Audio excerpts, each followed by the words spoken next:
안녕하세요. 경제 전문 심층 팟캐스트 이렇다 47회입니다. 먼저 청취자분들께 인사부터 드려야 될 것 같은데요. 저는 오늘부터 이렇다 진행을 하게 된 마돈나라고 합니다. 와. 예, 아쉽게도 이렇다 시작할 때부터 지난 46회까지 이렇다를 진행해 주신 숭이님은 개인 사정으로 더 이상 이렇다를 하실 수 없게 되었는데요. 그래서 팟캐스트계의 듣보잡 제가 진행을 하게 되었습니다. 그런데 천희쌤은 왜 경제 1도 모르는 저한테 진행을 제안하신 거예요? 야, 이게 참 어려운 질문인데요. 네. 왜 모셨느냐? 과학적으로 설명하는 것보다 과학보다 강한 게 직감이거든요. 과학으로 설명해 주세요. 그러니까 내추럴 필링이 참 좋은 건데 네. 내추럴 필링보다 더 강한 게 예. 슈퍼 내추럴 필링. 슈퍼. 네, 슈퍼. 그런 게 네. 왔어요, 제가. 귀신이 시켰다는 네. 근데 이제 마돈나님은 닉네임이 마돈나 아니십니까? 네네. 가수 마돈나하고 무슨 상관이 있나요? 예, 상관 있죠. 있어요? 예, 섹시하잖아요. 네. 근데 보이는 라디오가 아니게 다행입니다. 네. 제가 어느 모임에서 네. 저는 마돈나입니다 소개를 했더니 네네. 어떤 분이 그러시는 거예요. 네? 마돈니요? 그러는 거예요. 예, 아마 제 이미지 갭이 좀 있었던 것 같아요. 사실 예. 이제 방송 들어오기 전에 우리 네네. 슈퍼바이저님한테 새로 오신 사회 하시는 분이 마돈나라고 그랬더니 예. 마돈나 어디서 많이 들어본 이름인데 그러면서 굉장히 고민을 하시더라고요. 혹시 가수 아니었어? 이러면서 그러시더라고요. 그래서 아까 이렇게 실망하신 눈빛이었어요. 오늘 처음 봤는데. 그래서 내가 가수 맞다고 해드렸습니다. 네. 네네. 네. 하여튼 저는 이렇다는 이제 마돈나님의 합류를 진심으로 환영하고요. 고맙습니다. 오늘 이제 얘기를 시작해 볼까 하는데요. 네네. 마돈나님이 진행하는 이렇다 첫 방송 오늘의 주제는 뭡니까? 그 마돈나님이요. 네. 발음 좀 제대로 해주세요. 발음 잘안 된다. 발음이 안 좋네요. 다시 할게요. 네. 발음이 어렵다. 마돈나. 네, 그러니까 마돈나. 마돈나가 할게요. 님 예, 뺄게. 님 빼세요. 님 하니까 예. 마돈나님 이게 잘 안 돼. 그냥 님이 너무 마돈나. 많아. 님 다시 빼주세요. 할게요. 네네. 탄핵 심판이 임박하면서 대선 국면도 성큼 다가온 느낌인데요. 최근 1년 사이에 예비 대선 주자들이 가장 많이 거론한 정책이 기본소득이었죠. 맞습니다. 그러니까 저도 처음에는 좀 황당무계하다고 생각을 했는데 지금 이제 기본소득 덕후가 됐죠. 네네. 그러니까 작년에 녹색당 노동당이 기본소득 정책을 이제 냈을 때 이제 사람들이 다 시기상조라고 했었는데요. 어느덧 너도 나도 이렇게 다 하겠다고 해가지고 격세지감을 느낍니다. 네네.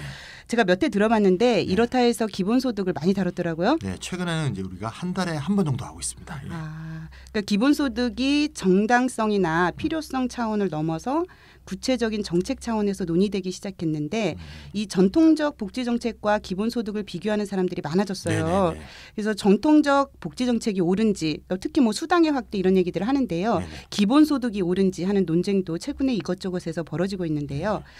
그래서 오늘은 이 주제에 대해서 다뤄보도록 하겠습니다. 네, 좋습니다. 예, 이렇다 47회 배당의 권리인가 필요의 권리인가라는 주제로 지금부터 시작해 보겠습니다. 네네. 자, 오늘은 찬희쌤과 슈퍼바이저님이 출연하셨습니다. 네, 안녕하십니까, 슈퍼바이저입니다. 안녕하십니까. 이미 인사드린 찬희쌤입니다. 네. 자, 오늘은 주제가 배당의 권리인가 필요의 권리인가인데요. 제목이 좀 어려운 것 같아요. 네, 어려워요. 예, 찬희쌤이 제목에 담긴 뜻을 좀 먼저 정리해 주세요. 이렇게 먼저 설명하려고 일부러 제목을 어렵게 했어요. 그러셨군요. 네. 기존의 복지 정책은 이 필요에 따른 제도라고 볼 수 있습니다. 예를 들면 좀 이해하실 것 같은데요. 예를 들면 노동시장 밖에 존재해서 별도 소득이 필요한 아동, 네. 장애인, 노인에 대한 복지죠. 네네. 이제 필요한 사람한테 지원하는 겁니다.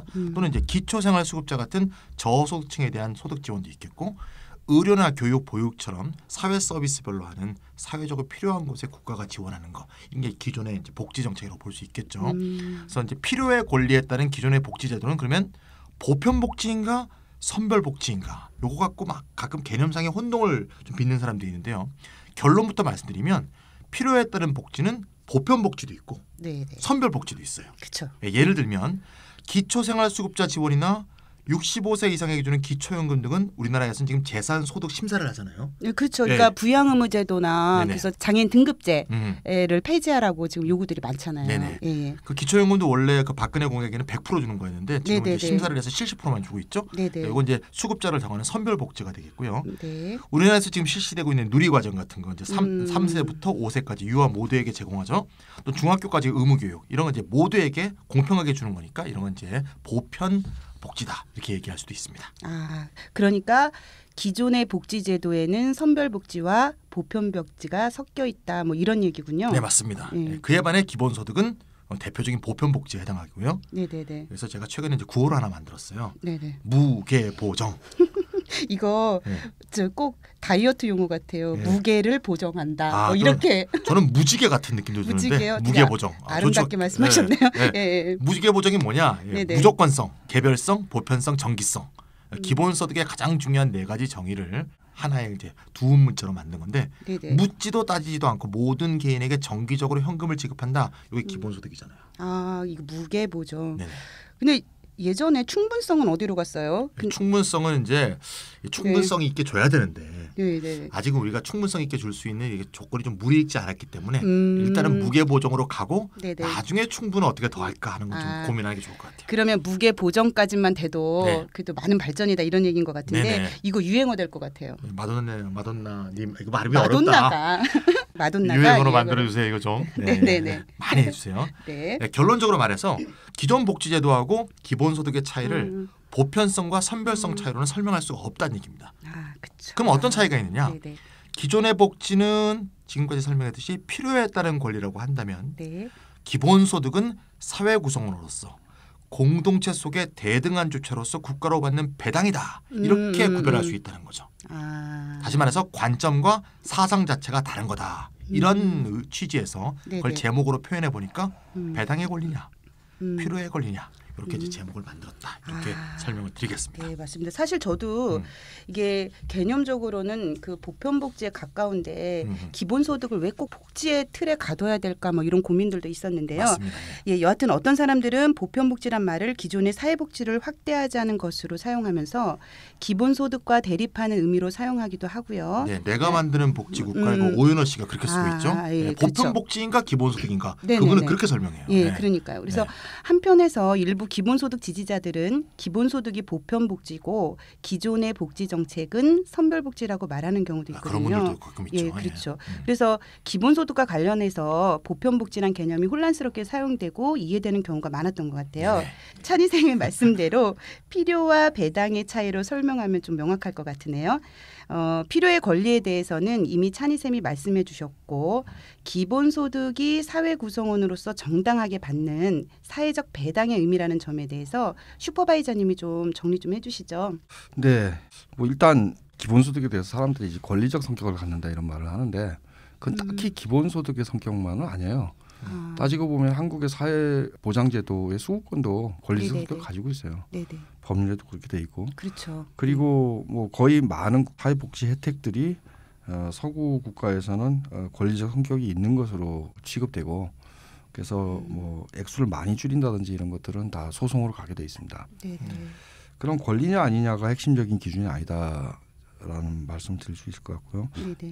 그다음에 두 번째 지금 찬희 선생님 말씀하신 것처럼 필요냐 배당이냐인데 좀 정확하게 얘기하면 기본적 필요 또는 기본적 배당 이렇게 나눠서 준별할 필요가 있을 것 같습니다. 구별을 한다고요? 그러니까 기본적 필요는 이것은 증명이 돼야 돼요. 이 사람이 정말 필요로 한다. 이 사람이 해당 당사자성을 가지고 있다. 이 사람이 아프다. 이 사람이 좀 가난하다. 직업이 없다. 증명이 돼야 돼요. 또는 뭐 그렇게 굳이 증명이 필요 없는 경우도 있죠. 예를 들어 65세 이상이다. 은퇴했다. 그러니 소득 보조가 필요하다. 또는 뭐 노동 능력이 없다. 아동, 청소년 뭐 이런 경우에는 기본소득 방식으로 뭐 흔히들 부분 기본소득이라 말하기도 하지만 그렇지만 여기 역시 필요의 논리에 따라서 그 사람 필요할 것이다라는 가정 속에서 소득 이전이 이루어진다는 겁니다. 반면에 배당은 그게 아니죠. 배당이라는 건 그 사람이 마치 주식회사의 주주가 배당을 받듯이 국가 공동체, 정치 공동체의 공유부, 사회 전체가 가지고 있는 공유부의 떳떳한 주인이고 뭐 남들과 똑같은 대등한 주인이고 그러니만큼 일정한 몫의 배당을 받을 권리가 있다 이렇게 설명을 할 수 있는 겁니다. 그러니까 뭐 증명이나 뭐 그렇죠. 필요 없죠. 필요 없는 거죠. 회사의 주인인 주주가 배당을 받듯이 그렇죠. 공동체의 주인인 국민이 배당을 받는다. 이렇게 이해하면 좋다는 얘기죠. 그러니까 사회 배당으로서의 기본소득의 의의에 대해서 지금 좀 살펴보았고요. 이제 다시 오늘의 주제로 한번 돌아와 볼까요? 그러니까 오늘은 보수적인 사람들이나 기득권층의 공격이나 이견보다는 사회복지를 늘려야 한다는 선의의 기조에서 기본소득에 반대하는 진보 진영 내의 논의에 대해서 다뤄볼 텐데요. 아, 이게 참 어렵더라고요. 제가 이제 기본소득 덕후로서 참 이 어려움을 많이 겪는데 오히려 보수적인 분들이 공격을 하면 이게 대응을 하겠어요. 그런데 같이 복지를 늘려보자. 뭐 이런 진보 진영 내에서 비판이 있을 때는 이게 좀 어떻게 해야 될지 모르겠는데요. 얘기를 좀 어떻게 풀어나갈까 고민을 해봤는데 필요에 따른 복지 확대를 주장하는 사람들이 기본소득을 비판하는 내용이 있잖아요. 네, 요새 신문에 많이 나오고 있죠. 네, 많이 나오고 있어요. 그러니까 그거를 하나씩 차례차례 끄집어내서 다루면서 얘기를 좀 전개하면 어떨까 싶은데. 네, 좋습니다. 먼저 최근에 한겨레 신문과 주간경향지상에서 뜨겁게 진행된 기본소득 논쟁 얘기부터 좀 해보면 좋겠어요. 그 양재진 연세대 교수가 기본소득보다 사회보장이 우선이라는 글을 써서 다음과 같이 주장을 했는데요. 막대한 예산을 기본소득에 투입하면 다른 공공서비스가 위축된다. 이렇게 얘기를 했어요. 이상희 복지국가 소사이어티 공동대표도 기본소득 재원을 조달하려면 기존의 사회보장 제도를 포기해야 된다. 강하게 말씀하셨네. 기본소득의 취지에는 공감하지만 정책으로서의 기본소득에는 반대한다. 이렇게 강력한 입장을 말씀하셨는데요. 선생님 어떻게 생각하세요? 저는 이게 사회복지 주창자들의 가장 심각한 문제라고 생각해요. 그러니까 복지국가론자들은 기본소득보다 선별적 사회수당이나 사회보험 강화나 공공서비스 확충을 먼저 하자고 하잖아요. 거기서 가장 심각한 문제가 뭐냐? 재원을 고정시켜 놓고 생각한다는 거예요. 또 그런 고정된 재원. 이 재원을 어디에 쓰는 게 좋을까? 어디에 먼저 쓸까? 이렇게 생각하는 거죠. 그러니까 더 늘릴 생각을 하는 게 아니라 현재 고정된 재원을 어떻게 배분하냐 이렇게 고민한다는 거죠. 현재 있는 재원을 어디에 어떻게 쓸까 이렇게 생각하니까 필요한 데부터 먼저 쓰자. 아까 필요의 권리와 저의 배당의 권리 얘기했잖아요. 그러니까 필요한 것부터 먼저 쓰자. 이렇게 이제 사고가 당연히 이어져 나가는 거죠. 그러면 기본소득 자체에 반대한다기보다는 현재 재원의 배분의 우선순위 뭐 이렇게 이런 입장에서 말씀하셨다고 좀 해석을 해도 되나요? 그러면 어떤 심각한 문제가 생기냐? 지금 현재의 재원이라는 것은 결국 현재의 불평등 구조에서 나오는 거잖아요. 네, 그렇죠. 다시 말하자면 이 재원을 늘리는 과정에서 우리가 소득 불평등이나 자산 불평등 구조를 우리가 개혁해야 되는 건데 사실은 그 불평등 구조를 그대로 온전한 상태에서 어떻게 나누어 줄까? 이런 거만 생각하는 것에 머물러 있는 거죠. 그러니까 기본소득에 막대한 예산을 쓰면 다른 공공서비스가 위축된다는 그래서 발상 자체가 불평등 구조 온전의 기초에 있고 좀 심하게 말하면 기득권자의 사고체계인 거다 이거예요. 근데 좀 심하신데요. 그러니까 저는 나중에 완전 비판 댓글 많이 전 심하게 말하면 이건 사실 겉만 진보지 이건 속살은 보수가 아니냐. 이렇게도 저는 좀 심하게 얘기할 수 있다. 네, 그렇습니다. 걱정됩니다. 방송 듣고 댓글 많이 달릴 것 같은데요. 많이 달아주세요. 통계치를 보니까요. 2014년에 OECD 보고서를 보니까 한국이 우리나라가 OECD 회원국 중에서 소득 불평등이 4위예요. 4위. 이런 건 수리가 높은 게 좋은 게 아니죠. 그렇죠. 불평등 순위 4위인데 1위가 미국, 2위가 이스라엘, 3위가 칠레, 그리고 우리가 4등이에요. 야, 그 우리는 또 미국을 향해 달려가고 싶잖아요. 1위로 막 가고 싶어 할 거 아니에요. 미국을 향해서 달려가는 건 정말 아닙니다. 근데 이제 OECD가 예상을 했는데 50년 뒤는 어떻게 되느냐? 우리가 칠레를 제치고 3등이 된답니다. 그리고 1, 2등이 바뀐대요. 이스라엘이 1등, 미국이 2등이 된답니다. 어쨌든 간에.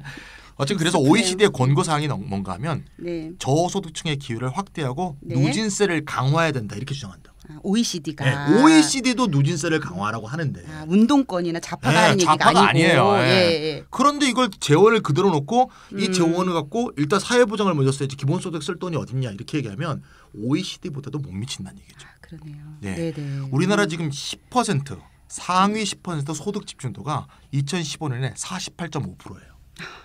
그래요. 65년도에는 19.8%였고요. 외환 위기가 일어나기 전인 95년도야 34.7%니까 외환 위기 전인 95년에 비해서 벌써 13%가 증가했잖아요. 그러니까요. 그러면 그만큼 자산 불평등이 심화됐다는 거 아닙니까? 그렇죠. 따라서 정률세로 거두건 누진세로 거두건 불로소득에 과세하건 노동소득에 과세하건 이런 자산 과세하냐 소득 과세냐 이런 구체적 방법은 이제 차차 논의를 해야 되는 거고요. 어쨌건 증세는 해야 된다 이거.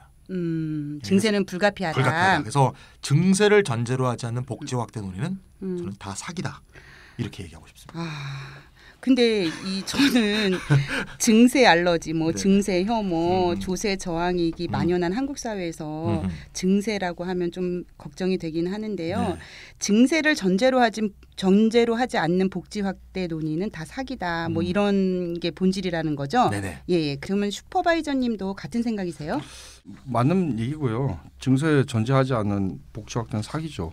일단 복지국가론자들이 증세가 굉장히 많이 이루어지지 않을 거라 생각하기 때문에 네. 예산 제약성을 전제를 하고 있고요. 네네. 예산 제약성 속에서 기본소득을 도입하는 것은 좀 비용이 많이 든다. 이게 효과가 별로 없다. 차라리 몰아서 주는 사회수당을 좀 확대하자. 네네. 이렇게 생각들을 하고 있죠. 네네. 근데 그것은 어떤 것 하나가 늘면 하나가 준다는 발상이죠. 그럴 수밖에 없죠. 예산에 제약이 있으니까 그런 거죠. 네네. 예산이 는다 그러면 둘 다 같이 늘 수도 있습니다. 네네. 그러면 둘 다 같이 늘어나는 관계에서 기본소득과 기존 복지 관계가 어떨까를 한번 따져볼 필요가 있는데요. 네. 일단 기존 복지국가에서도 현금급여가 있었고 현물급여가 있었어요. 네네. 돈을 주는 것도 있었고 또는 공공서비스를 제공해 주는 경우도 있었죠. 네네. 근데 이 현물급여와 현금급여의 상관관계를 한번 보면요. 현금급여가 늘면 현물급여도 따라 늘고 네. 또 거꾸로 현물급여가 먼저 늘면 현금급여도 따라 늘는 이 연속적 축적 관계에 있었다라는 겁니다. 그러니까 하나가 늘면 하나가 줄은 그런 양자택일적인 교환 관계에 있지 않았다라는 거예요. 그동안 이렇게 역사적으로 보면 그렇다는 역사적으로 거죠. 보면. 네. 하나가 늘면 다른 게 같이 늘었고 하나가 줄면 다른 게 같이 줄었어요. 그러니까 연속적인 어떤 뭐 확고한 인과관계라고 할 수 없지만 네. 연속성 있는 축적 관계에 있었다라는 말씀을 드릴 수 있을 것 같습니다. 네네. 자, 그럼 기본소득 현금을 주는 거죠. 네. 물론 아까 말씀드린 것처럼 이건 배당의 논리고 사상과 이 철학이 다르죠. 그렇지만 현금을 주는 건 맞습니다. 네. 그럼 이 기본소득과 현물급여, 그러니까 공공서비스의 관계는 어떨까요? 마찬가지일 거라는 겁니다. 이것은 서로 상쇄하는 관계가 아니라 네. 하나가 늘면 다른 것도 드러나는 관계에 있을 거다라는 겁니다. 네, 근데 기본소득만 현금으로 주는 게 아니라 지금 한국에도 부분적으로 있는 사회수당들이 있죠. 선별적이지만 현금으로 지급하는 사회수당들이 있는데 이 둘의 관계는 어떨까라는 거죠. 물론 아까 말씀드린 것처럼 둘은 그 구성 원리가 다릅니다. 기본소득은 공유부를 우리가 나눠 갖는 거고요. 그러니까 배당이고요. 네. 사회수당은 그 사람이 필요하기 때문에 사회가 책임을 져주는 그 사람의 필요를 충족시켜주는 거고요. 즉 필요의 원리에 따른 현금 이전이죠. 그러니까 그 말씀 들으니까 기본소득을 꼭 복지로 꼭 연결해야 될까? 이런 생각이 그렇죠. 드네요. 저도 그렇게 배당의 생각합니다. 의미가 더 강하니까요. 네. 예. 그러니까 이 둘은 사실은 다른 원리에 기초해 있기 때문에 서로 대립적인 게 아니고요. 경우에 따라서는 이게 상호 보완적이고 결합 가능하다라는 겁니다. 그렇죠. 좀 설명을 드리자 그러면은 예를 들어 뭐 기본소득이 도입됐다고 칩시다. 네? 그러면은 이게 생계 수준 기본소득 정도보다 좀 낮다고 생각해봐요. 낮은 기본소득이라고 생각을 해보실 때 우리 30만 원이나 50만 원, 40만 원, 50만 원 이런 정도 지금 1인 가구 생계비가 60만 원 정도 되니까요. 2.5인 가구로 따지면 한 41만 원 정도 됩니다. 그럼 2.5인 가구 기준으로 40만 원이니까 한 40만 원 도입했다고 합시다. 그랬을 때 그거보다 좀 더 많이 필요로 하는 사람들이 있을 수 있습니다. 은퇴한 사람들, 그렇죠. 노인들 이런 사람들에 대해서 사회수당을 물론 그것을 심사를 해야 되겠죠. 그 사람이 정말 필요한가 안 하는가 해서 유지할 수도 있다는 겁니다. 즉 결합 가능하다는 거죠. 즉 낮은 수준의 기본소득이라면 결합 가능하다. 혹은 또 결합해야만 한다. 이렇게 말할 수도 있을 것 같습니다. 만약에 높은 수준의 기본소득을 도입한다. 그냥 1인 가구 빈곤선 61만 원으로 준다. 그럼 2인 가구, 3인 가구는 더 유리하겠죠. 그렇겠죠. 그러면은 굳이 이런 수당 제도를 유지할 필요가 있을까라는 질문을 할 수 있겠지만 낮은 기본소득의 경우에는 수당과 경합적일 이유가 전혀 없다라는 말씀 드릴 수 있어요. 지금 뭐 사회수당들이 있죠. 이 사회수당들도 기본소득이 도입될 경우에 완전 대체 관계에 있지 않을 거라고 봅니다. 부분 대체 관계에 있을 수밖에 없고요.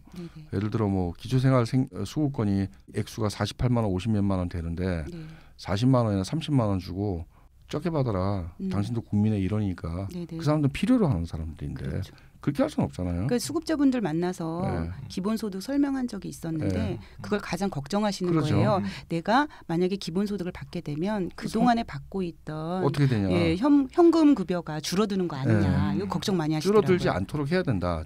부분 대체 관계는 있을 수 있지만 완전히 기본소득만 받아라. 완전 대체 관계는 있을 수 없다라는 말씀을 드릴 수 있습니다. 네네. 저도 좀 생각이 같은데요.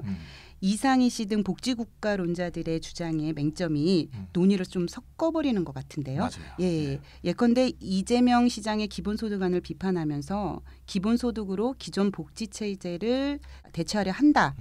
그리고 정작 이재명 시장의 안에는 그런 것들이 없거든요. 없죠. 녹색당과 노동당의 기본소득 안에도 그런 건 전혀 없고요. 전혀 없습니다. 그러니까 비판을 위해서 핀란드 우파 정부의 기본소득 실험안 같은 것을 끌어오는 거잖아요. 막 섞어버린 거죠. 그러니까 막 섞죠. 그러니까 잘 알려졌다시피 핀란드 정부의 실험은 기본소득이 기존의 복지체계를 대체할 수 있을지 또한 기존의 복지체계보다 노동 요인을 더 줄 수 있을지를 실험하는 거잖아요. 맞습니다.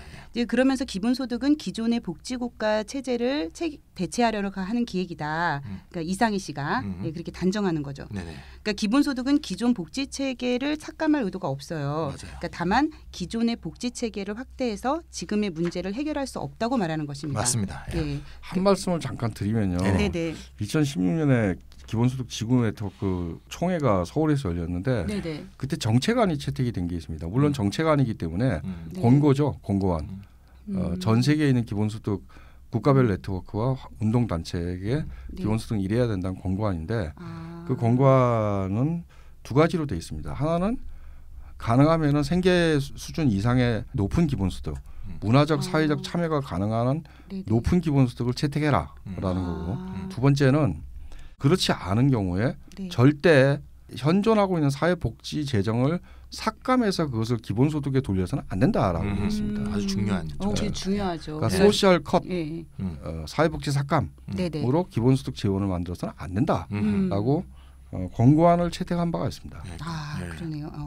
그러니까 필요에 따라 복지사각지대를 지원하던 기존의 복지 정책으로는 도저히 이제 감당할 수 없는 시대가 됐잖아요. 맞습니다. 그러니까 고도로 발전된 자본주의 사회로 진입하는데도 인구 50% 이상이 빈곤선 아래로 떨어지고 그리고 더 이상 고용이 늘지 않고 또 늘어봤자 불안정 고용이 일반적인 세상이 됐잖아요. 그래서 완전 고용에 준하는 상황을 배경으로 해서 소득 보전과 사회복지를 구상하던 20세기 유럽과는 이제 완전히 다른 상황이 왔다는 맞습니다. 거죠. 상황이 달라졌습니다. 완전 달라졌죠. 그래서 패러다임의 전환이랄까, 발상의 전환이랄까, 또 공유부에 대한 공동의 권리의 관점에서 사회적 배당과 기본소득의 의의를 생각해야 출발점부터 정확할 것 같아요. 그렇죠. 네, 기본소득의 특성 중에 굉장히 중요한 게 하나 있는데요. 이것은 아까 우리가 필요냐 배당이냐를 따지면서 나왔던 얘기이기도 한데 빈곤에 빠지기 이전에 주는 겁니다. 예방적 성격 있는 그렇죠. 거네요. 사전적 배당. 사전적 배당. 반면에 다른 이 수당들은 빈곤에 빠져 있기 때문에 받는 겁니다. 그렇죠. 필요에 따라서. 사후적인 수당입니다. 그게 다른 겁니다. 사전과 사후가 뭐 라틴어로 얘기하면 엑스 안테, 엑스 포스트 이렇게 얘기하는데 예쁜나 보이네요. 정말 똑똑하시네요. 이게 굉장히 기본적인 굉장히 중요한 전제거든요. 현대 복지국가의 출발점이라고 얘기되는 그 베버리지 리포트 1942년이죠. 를 보시면 베버리지 역시 복지의 목표를 사전적인 예방에 뒀어요. 그러니까 사후적인 구제가 아닙니다. 베버리지 역시.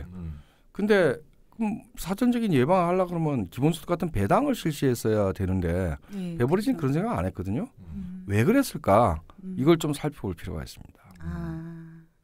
그러니까 베버리지 시스템이라는 것은 강제적인 사회 보험 체계 플러스 그 다음에 공공 서비스 이렇게 돼 있어요. 그러니까 베버리지 목표는 그 두 개를 실시를 하면은 사실은 사후적인 빈민 구제는 굉장히 극도로 축소할 수 있다. 다 예방적으로 미리 그러니까 빈곤에 대한 염려나 걱정 없이 살 수 있다 이렇게 생각한 겁니다. 도대체 이 비밀이 무엇이었을까? 매우 간단한 겁니다. 베버리지는 완전 고용을 변수가 아니라 상수로 봤어요. 누구나 일자리가 있다는 거예요. 그러니까 4대 보험 다 가입하고 그다음에 공공 서비스를 제공하면은 빈곤해질 수가 없는 거죠. 그때 당시는 이렇게 될 줄 몰랐죠. 네.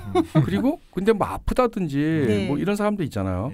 그다음에 노동 능력을 상실했다든지 이런 경우에만 선별적으로 수당을 주면 되겠다 이렇게 생각한 겁니다. 네. 그런데 지금 와서는 사실은 그런 완전고용 시대라는 게 자본주의 역사에서 매우 예외적이었다라는 것을 알 수 있습니다. 1950년대와 60년대의 유럽 국가에서나 가능했던 얘기고요. 이미 70년대 말이 되면은 대량 실업의 시대로 바뀌게 되는 거죠. 그렇죠. 그래서 기본소득에 대한 논의가 사실은 뭐 18세기 말 19세기 초에 있다가 별로 이렇게 주목받고 있지 않다가 5, 60년대에는 사실 80년대 이후에 부쩍 기본소득에 대한 논의가 굉장히 커진 이유가 이런 사회적인 변화하고도 관계가 됩니다. 근데 사실 한국 사회에서는 우리 슈퍼바이저님이 얘기했을 때조차도 기본소득 개념이 거의 뭐 맞습니다. 개념을 거의 몰랐죠. 한국 사회는. 2007년도에 그 대선 나오셨을 때 주장하셨는데 거의 뭐 좀 듣보잡 공약 비슷했죠 그때. 그때 뭐 허경영 공약하고 거의 맞먹는 듯한 그 황당무계한. 그러니까 사람들이 그것을 받아들인 차이는 저 사람 결혼하면 준다는데 다른 후보는 저 사람 그냥 결혼 안 해도 주는구나. 그 차이가 있었군요. 그래서 상당히 중요한 차이를 알고 있었다고 생각합니다. 네, 뭐 그런 걸로 하고요. 이쯤에서 좀 정리 좀 해볼까요? 첫 번째, 기본소득은 사회복지와 철학과 발상 자체가 다르다. 그렇죠. 이렇게 말씀하신 거고 두 번째, 기본소득은 기존 사회복지를 삭감하지 않는다. 네, 중요한 얘기입니다. 중요하죠. 세 번째, 기본소득 도입을 위해서는 자산, 소득 불평등 구조의 타파 혹은 완화가 필요하다. 이 정도가 되겠습니다. 네, 맞습니다. 그래서 여기서 세 번째 얘기가 또 문제인데요. 증세요. 제가 아까 뭐 증세 혐오 이런 얘기 했었는데 보통 증세하면 다 싫어하잖아요. 또 조세 저항도 만만치 않고요. 네, 뭐 세금 더 내라는데 좋아할 사람은 뭐 저도 포함해서 한 명도 없죠. 근데 저는 세금을 내보는 게 소원이에요. 돈을 제대로 벌어보지 못해서 가꾼세 같은 걸 내본 적이 별로 없어요. 네네네. 그건 또 그럴 수 있죠.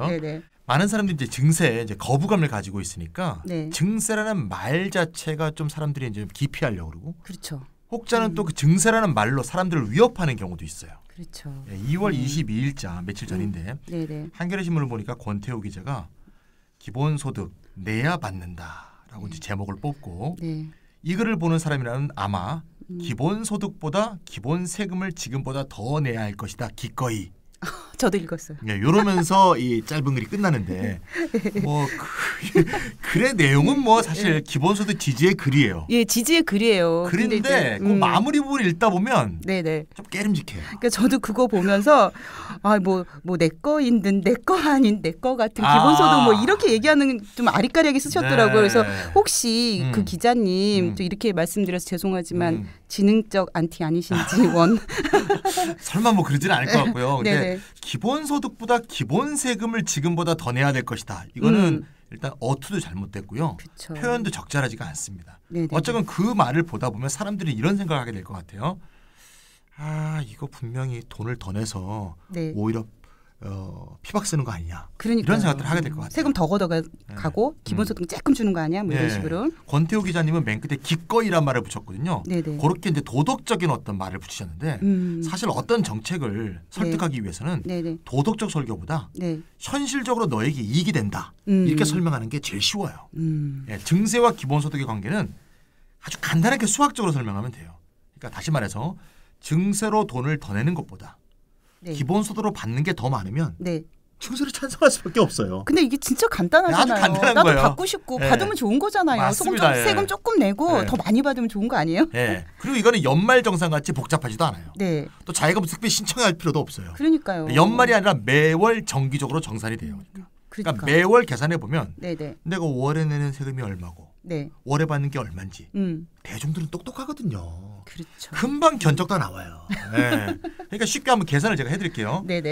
물론 기본소득의 재원은 공유자산에서 나올 수도 있고 뭐 세금에서 나올 수도 있고 여러 가지가 있어요. 근데 제가 단순화하기 위해서 네네. 세월은 아주 딱 하나. 네. 재원은 조세로만 나온다. 단순화시켜서 네. 그다음에 뭐 아이건 뭐 청소년이건 어른이건 노인이건 전부 또 동일한 금액을 준다고 굉장히 단순화시켜서 한번 얘기해 볼게요. 네. 2015년에 한국의 총조세 부담률이 24.61%예요. 아까 슈퍼바님이 잠깐 얘기하셨는데 이걸 OECD 평균은 34.16%입니다. 그러니까 우리가 네. OECD 평균에 훨씬 못 미친다는 얘기잖아요. 네. OECD 1등이 아니고요. 네네. OECD 평균. 그러니까 평균에 훨씬 못 미치는 거잖아요. 평균보다도 10%가 못 미쳐요. 그래서 네 번째인가 세 번째인가.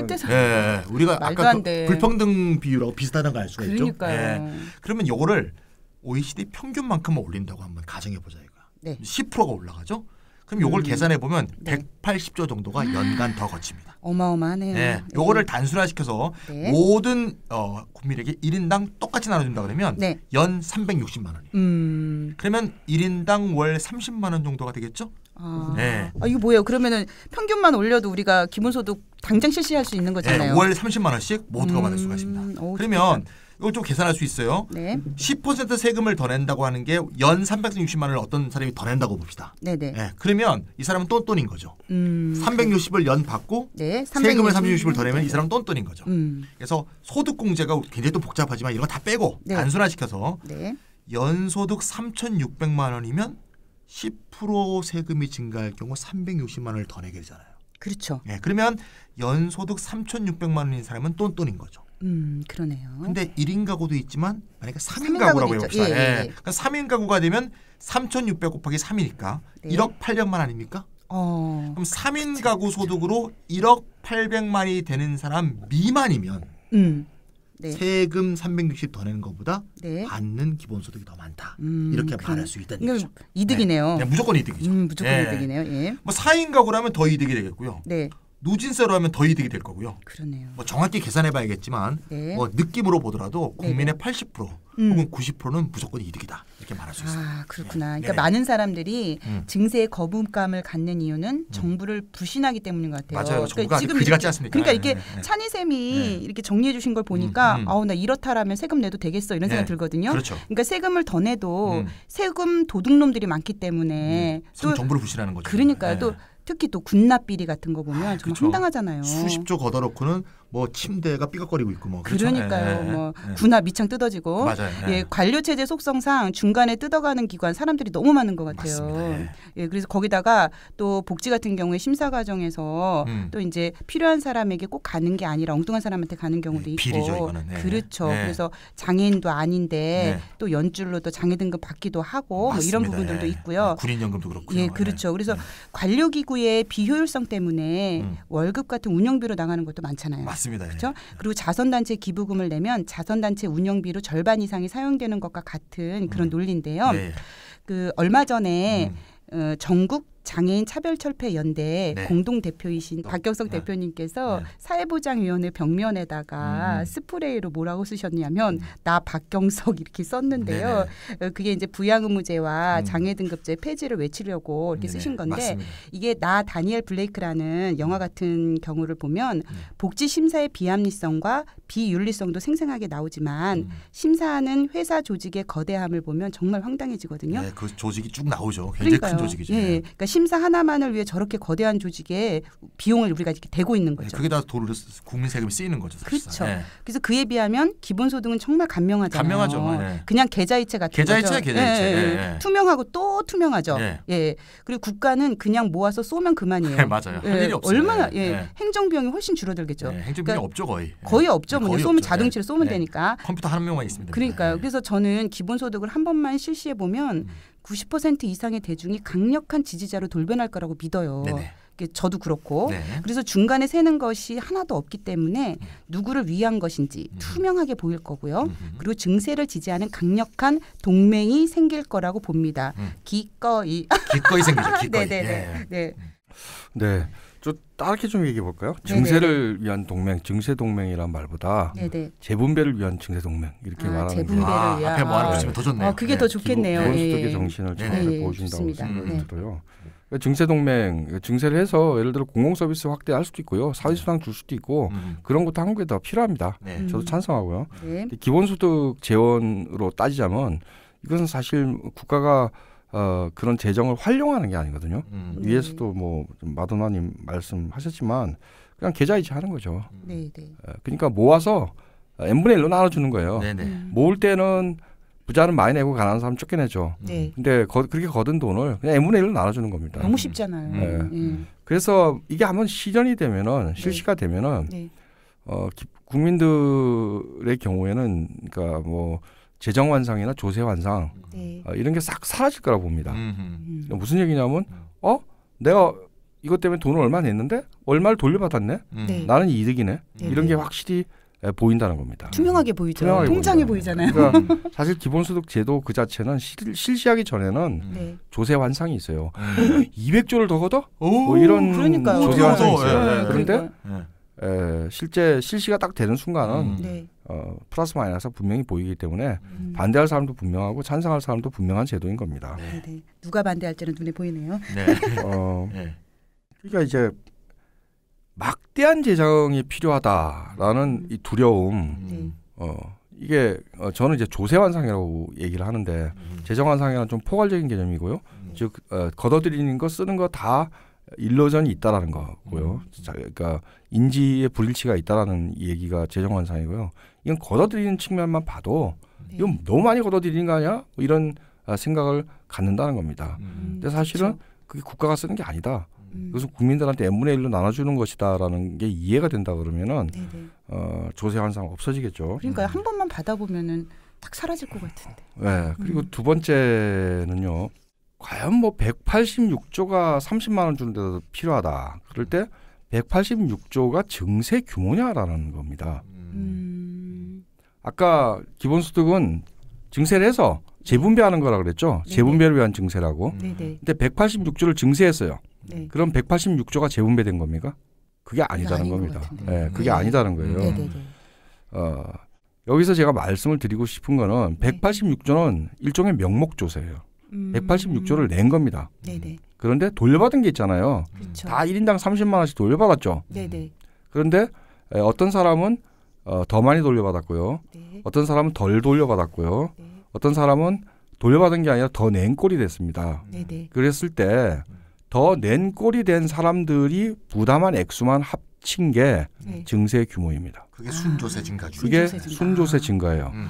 그리고 그 순조세 증가 규모가 바로 재분배 규모하고 딱 일치하는 겁니다. 맞습니다. 그렇군요. 그러면 이건 이제 조세 체계, 조세 개혁안이 어떻게 따라 다를 수 있을 텐데 예를 들어 아까 찬희쌤 식으로 간단하게 평률세, 그러니까 똑같은 세금으로 걷는다.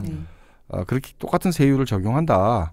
그렇게 했을 때도 80%가 아니라 50% 정도가 사실은 순조세 증대 규모입니다. 180조면은 90조 정도다라고 말씀드릴 수 있습니다. 물론 누진율을 적용하면 좀 커집니다. 조세 증대 규모가. 그러나 184조가 통째로 증세 규모인 건 아니다라는 것을 이해를 하셔야 된다라는 겁니다.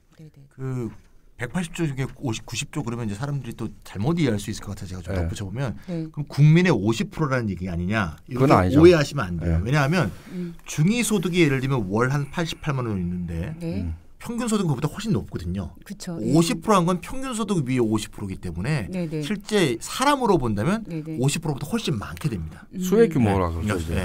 금액으로 보면 50%라는 얘기고 순조세 증가율이. 그렇죠. 그 순조세 증가율의 50%를 담당하는 사람은 50%가 아니고 뭐 20%. 아니요. 20% 훨씬 적습니다. 20% 이하라고 지금 얘기하려고 그러는데 20% 싹 끊었어. 20% 미만이 될 것이다 이렇게. 평균세로 할 경우에 85%가 순수혜일 거고요. 수혜자가 될 거고 누진율을 적용하면 95%가 수혜자입니다. 그렇구나. 그 라벤토스라는 스페인 네트워크 사람도 정률세를 할 때 스페인의 경우에도 80% 정도는 플러스가 된다 그랬거든요. 그렇군요. 자, 그럼 걱정할 거 없네요. 우리 같은 사람들은 그냥 기본소득 하면 받으면 되네요. 그러니까 순조세 증가율은 총 재원의 반 정도. 그리고 그걸 담당하는 사람은 20% 이하, 10% 미만, 누진세가 되면 5% 미만도 될 수 있다. 이렇게 설명할 수 있는 거죠. 그렇구나. 알겠습니다. 그러니까 공약 중에서는 이재명 시장의 공약에 이제 토지배당이라는 게 있는데요. 이게 토지 국토보유세를 걷는다는 거예요. 네. 그런데 이제 걷는 규모가 15조 정도 됩니다. 그러면 지금 논쟁을 할 때 사람들이 15조를 더 걷느냐 이렇게 얘기하는 거예요. 15조가 늘어난다고 생각하는 거죠. 근데 사실 25조도 다 늘어나는 순조세 증세 규모가 아닙니다. 그렇죠. 돌려받는 거니까요. 15조를 걷어가지고 n분의 1로 나눠주는 거잖아요. 월 2만 5천 원 정도 돌아옵니다. 국민 1인당. 그러면 2만 5천 원 받은 사람들이 쭉 있죠. 그리고 뭐 아까 말씀드린 것처럼 플러스 마이너스 다 해가지고 옛날보다 더 플러스로 부담한 것만 따지는 게 순조세 증세라고 볼 수 있습니다. 그러니까 사실상의 증세는 15조 이하다라는 거고 만약에 15조를 걷어가지고 이걸 뭐 다른 복지 사업에 쓰겠다. 그러면 얘기는 달라지죠. 그냥 모든 사람한테 n분의 1로 나눠주기 때문에 이런 특성들이 생긴다는 것을 이해하시면 될 것 같습니다. 그렇구나. 그렇죠. 토지 보유세를 걷어서 연 30만 원씩 주는데 자기가 토지 보유세로 예를 들면 20만 원을 냈다. 그럼 사실은 순조세 증가가 그 사람한테는 없는 거죠. 그러네요. 네네. 제가 지금 여러 가지 못 들었던 말들을 듣다 보니까 제 머리가 지금 복잡해지고 어쨌건 있는데. 뭐 좀 강조 삼아 한 말씀 더 드리면 기본소득 그럼 조세 플러스 배당 이렇게 이해하시면 됩니다. 조세 플러스 배당. 조세와 배당을 결합한 거다. 네. 좋습니다. 자, 그럼 여기까지 일단 하고요. 저희 2부로 우리가 이어지겠습니다.